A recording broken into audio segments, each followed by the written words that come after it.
Hey, this is Box Cutter doing my first audio commentary. I just never saw anybody doing Zerg FP VODs that their main race was Zerg. I've seen a few people doing it off racing and stuff, and I'm not trying to insult anybody, but just I mean they don't give the best advice. Just because if your main race isn't Zerg, there's some things that you don't know necessarily about the race, and so I'm gonna kick right into this. Here all I'm doing is a standard build. I'm building, 9 drones, Overlord, 12 drones, hatchery, 11 drones, spawning pool. So I'm gonna do the drone trick here, get gas, do the drone trick, get another drone out of it. Then I'm gonna make my Overlord drone making here. There we go. Cancel that. Okay. So now, as soon as I have 100 minerals here, Overlord coming there, and I'm trying to scout the corner of his Nexus if I could get it. There it is. That's the corner. I saw it. Hopefully he didn't see me. I'm not sure, just because sometimes when you get the corner of the Nexus like that, instead of just the tip of the corner, they do see your Overlord. I'm not sure if he saw my Overlord there, so I'm going to send this drone out. The reason I'm sending the drone out is because I'm going to hide it. And as soon as, because most Protoss players know the timing on when you're supposed to put up a hatchery. And I'm going to send my Overlord out there to scout for cheese for when after my hatchery is up.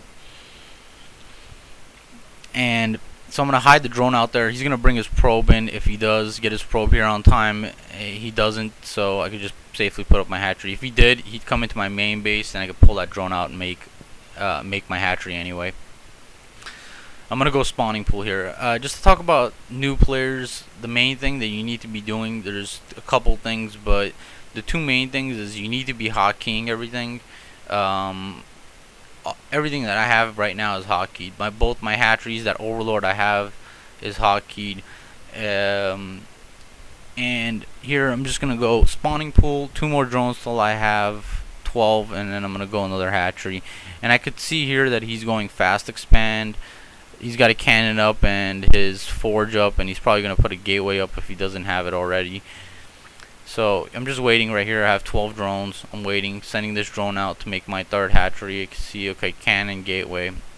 And the fact that he didn't scout me first is great, because that forced him to put a cannon up first, which means his Nexus was late. So that's advantageous for me. Obviously, I don't want him to put up his Nexus before his cannons if he scouts my build. Here, I'm going to make 4 Zerglings. The reason I'm going to make 4 and not 6 or 2 is because I want 2 blocking my ramp. And normally, good Protoss players, you can't really kill their probes with 2 Zerglings. You're gonna need at least 4 to kill their probe. It's still gonna be difficult. This guy's not that great, but if you have 4, you can actually kill a good player's probe with some micro. 2, you're not ever gonna be able to kill their probe, just because good players. 2, you can't really surround the probe. You can't really get that many hits on it. And here I'm gonna block my ramp because I don't want him scouting what I'm doing. I want him to be in the dark. I want him to fear, everything. And that way, if he fears everything, he's gonna try to prepare for whatever he thinks I'm doing. And if he's wrong, he's gonna pay the price. Obviously, he's putting up cannons in his main because I'm going mutas or whatever. And when in fact I'm not going mutas, obviously that's advantageous for me. In this game, I'm gonna go 3 hatch Hydra just because that's the easiest way to break Protoss's fast expand. If 3 hatch Hydra fails, I can still get my Expo. I'll be a little bit behind, and I'm gonna get my second gas here. And the reason I'm gonna get that, I'm not gonna put any drones on that. The reason I'm getting the second gas is for when my range or speed upgrade is about to be done. You get speed on Hydras first, then range. When my speed upgrade is about to be done, I'm gonna put 2 drones on gas just so I could catch up with gas and get the range as well, and then I'm gonna take the 2 drones off. So I'm gonna start producing Hydras now. The main thing is you don't want him to scout exactly what you're doing, your Hydra count, exactly how many Hydras you have. So what I'm going to try to do here is I'm going to try to hide my Hydras in this corner. And normally in this build I put up a sunken. 2 reasons I put up a sunken. Obviously I don't need it for defense because there's no way he's going to be able to attack me. But putting up a sunken, number one, kills his probe instantly. When it comes to your expo, it's 2 shots, so there's no way you could get it into your base. And the other thing is, it makes him think you're playing more of a defensive game. Here he sees my hydras, but again, he doesn't know what I'm doing. He doesn't know if I'm going, layer, where I'm gonna lurker ling him and set up some type of contain, or if I am going in factory hatch hydro break, or if I'm going mutas. And I have actually done that, put up a hydralist then, and then go mutas afterwards.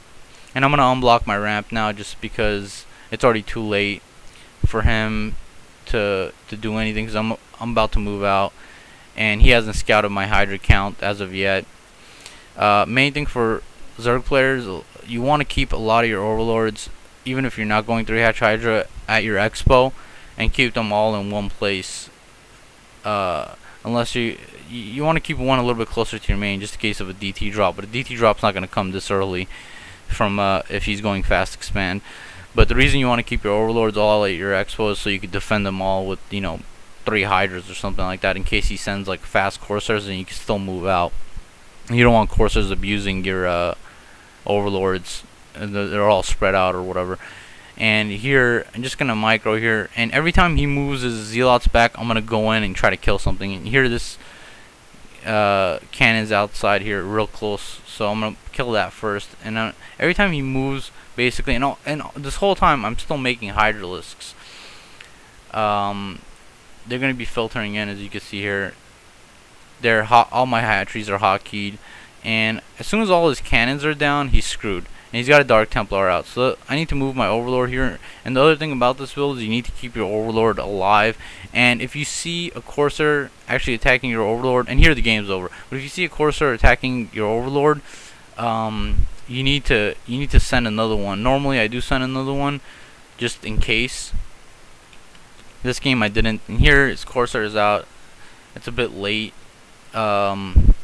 And his Corsair dies, and the game was over before that anyway. There's no way he's gonna kill that Overlord to begin with. So here I'm gonna put down another hatchery, just because I have way too many minerals. Normally I'd expo with it, but this game is already over, and there's no reason to actually pull it out. By the time it even gets to the expansion, he's gonna GG. Just because he has nothing to defend this with. So here he pulled into his base. He's trying to make a shitload of cannons. If you see a shitload of probes attacking your hydras, don't move them back or anything like that. Just kill the cannons. After the cannons are dead, you're gonna see his probes die fairly quickly. And here he GG's, and that's game, basically.